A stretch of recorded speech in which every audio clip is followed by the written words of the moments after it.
Hello, most wonderful people. I'm a bit overheated because I'm in Bali, and I'm streaming this video to the group, so you will listen. And the subject today is the marriage. Is the marriage an outdated institution? This was a question from Daniel, and I'll try to kind of extrapolate it a little bit and explain and just give a perspective about it. So marriage as an institution, in the beginning, it was created just to have a security, because when two get married, then they have a commitment. But in the past, these commitments were actually created for protection of wealth, or wealth protection, protection of land. These marriages being actually arranged most of the time, and they're being arranged because of the wealth, to protect wealth, the wealth in place. But in today's society, in today's modern society, if I would call it modern, if you can call that society modern, situation is slightly different.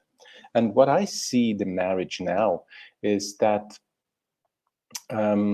again, the more person is fearful, the more person himself, it's all about the personality. So the more one is fearful, the more one is irresponsible in his life.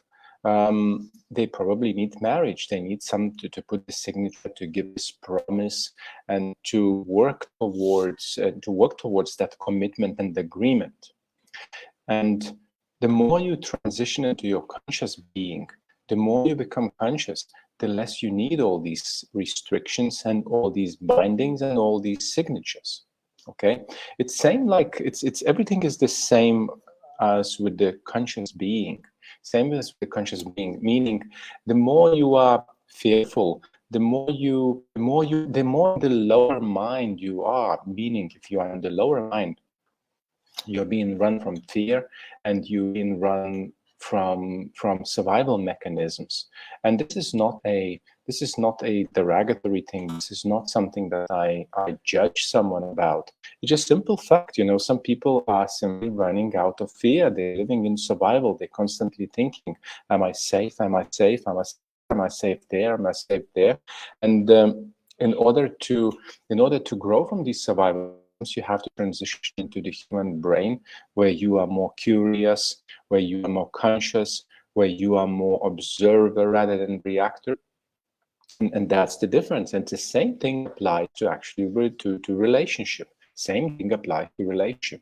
So if you are fearful, if you are in survival mode, if you are reacting constantly, if you are conditional, if you're a very conditional person, means that you're using even language that if you do this to me, then I'll do this to you. If you will be committed to me, then I'll be committed to you.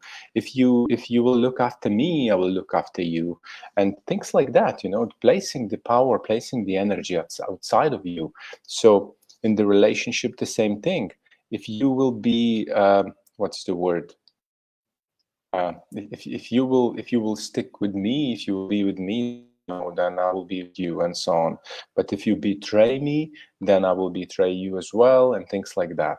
It's all conditional. So I suppose marriage as an agreement, and as an agreement is in a way useful for people, and people understand that if they will be forced, then there will be a lot of fees. There will be a lot of hassle with the institutions, with the lawyers, to think who is going to take care of the children, who is going to inherit the house, and maybe to sell the house that people live in, and who is going to take up the mortgage, and all these kind of problems that people face if they get into divorce. So the marriage is something where people stick together and try to work things out. Okay, because out of fear that if they will not work it out, then they will face a lot of struggle and a lot of problems. But the more conscious you get, the more spiritual you get, the more you start using your own brain, the more committed you become, the less you want the conflicts, the less you want to even create the situations where you have to sort out certain conflicts or certain problems. You consciously think prior to the conflicts how not to create all that, how not to create conflicts, how not to cause the things that create misagreements and problems and all these kind of things in the relationship. And when you are conscious enough, when you are even dating or when you are beginning the relationship, you also look at all these aspects of who the person is that you are dealing with. And I understand in the young days, in the young relationships, sometimes people are led by simply by instinct, by this pull together of two people when they are feeling the sexual urge, when they're feeling they want to be together, they fall in love madly and so on. That's one thing.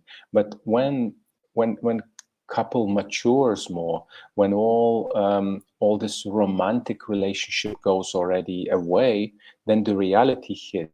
Then people start seeing what's going on. People start seeing another person, seeing their habits, seeing who this person is. They're seeing themselves, and that's why so many divorce happens in the world. Okay, but if talking about the mature relationship, people sometimes get divorced and then they get into another marriage, they get into the dating. Then it's advisable to look at who this person is, not at who they are right now and how they will behave, but what is the potential of this person, how good this person is. Is he willing to change? Is he willing to commit? Is that person willing to commit to relationship and forget about their own ambitions and their own big problems and so on? That's what I'm talking about when you get committed. But the more conscious you become, the more you are in your human brain, the more you are curious, the more you are conscious, the less you probably need all this marriage hassle. Okay, because anyway you commit. Anyway, if you have children, you commit to their education. If you have spouse, you commit to your own growth. You commit to your own being.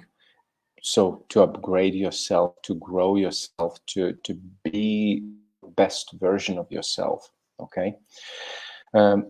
Honestly, I never married. Okay, I never married.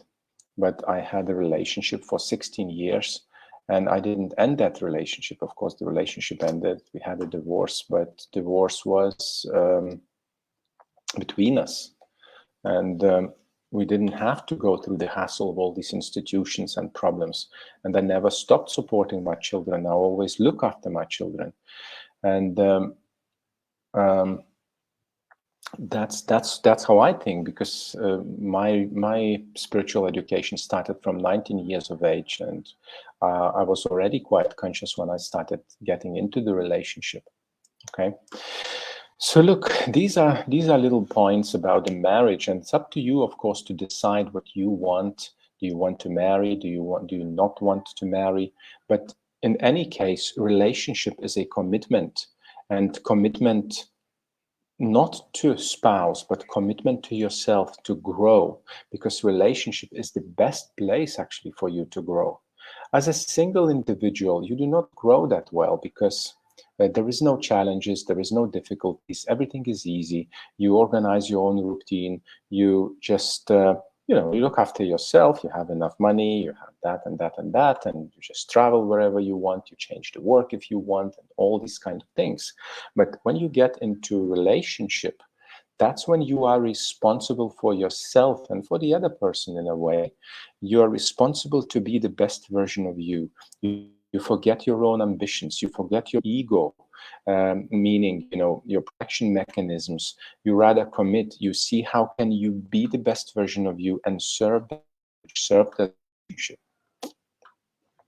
So look, I'm not going to brag more about it. I think I uncovered the essence of the marriage. And of course, I didn't touch too much the governmental institutions and how they actually profit from people getting married. But you probably understand that if people get divorced and getting married, they have to go through the processes of through the lawyers and through the estate agents and all kind of things, and that is actually profitable for government too. Okay, so I see the question here.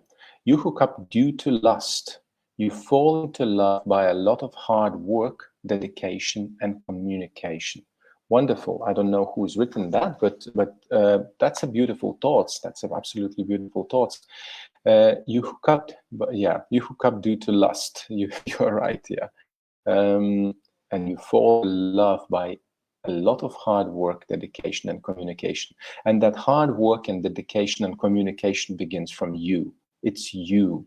It's all about you.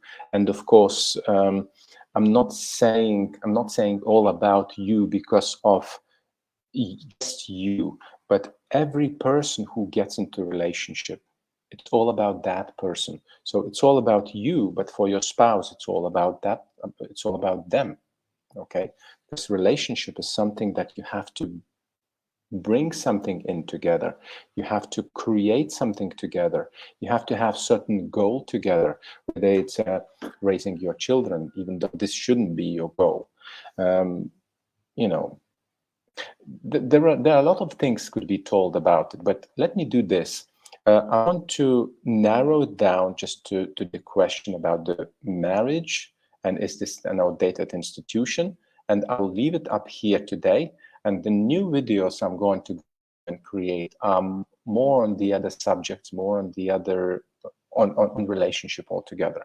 So I'll do this kind of a video series probably every day or every second day, or maybe even 2 today. I don't know. It depends how I'll feel, and I will create more of these videos for it. So there will be a point of discussion. And if you feel like you would like to talk about it, talk about more, if you have certain issues in your relationship, comment below or approach me and let's chat, let's talk. Okay, thank you for being here with me and have a beautiful, wonderful day and take care.